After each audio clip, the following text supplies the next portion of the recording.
Daily سالار Urdu digital کی خصوصی پیشکش منظرنامہ میں سبھی ناظرین کا خیر مقدم۔ آج کی اہم خبروں میں سب سے پہلے 1 اگست کو انڈین آرمی کے مدراس انجینئرنگ گروپ نے ضلع وائناڈ میں 190 فٹ لمبا بیلی پل بنانے کا کام مکمل کیا۔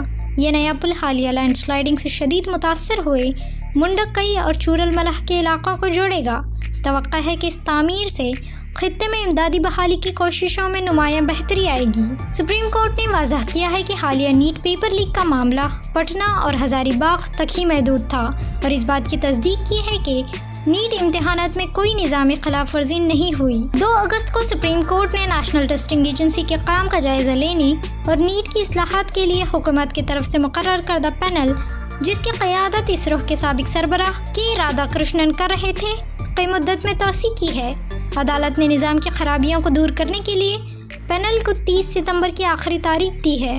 آج صبح 10:18 پر تھانے کے کلیان کے سہجانند چوک پر لکڑی کا ہورڈنگ گر گیا۔ کوئی جانی نقصان نہیں ہوا، تاہم واقعے میں 2 افراد زخمی اور 3 گاڑیوں کو نقصان پہنچا۔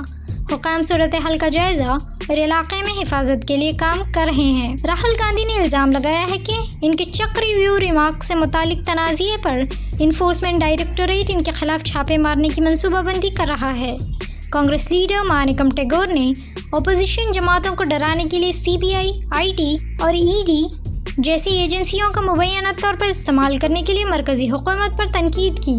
لوک سبھا کے اسپیکر اوم برلا نے پیرس اولمپکس 2024 میں مردوں کے 50 میٹر رائفل مقابلے میں برونز میڈل جیتنے پر سوپنل کوسالے کو مبارکباد دی۔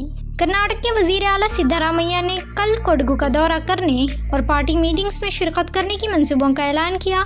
موڈا معاملے میں ان کے خلاف وجہ بتاؤ نوٹس کے بارے میں سدھارامیا نے کہا، منسٹری کونسل نے تفصیلات فراہم کی ہیں۔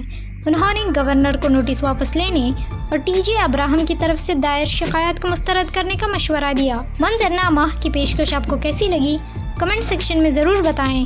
ایسی ہی اہم خبروں کے لیے ڈیلی سالار اردو ڈیجیٹل کو لائک، شیئر، سبسکرائب ضرور کریں۔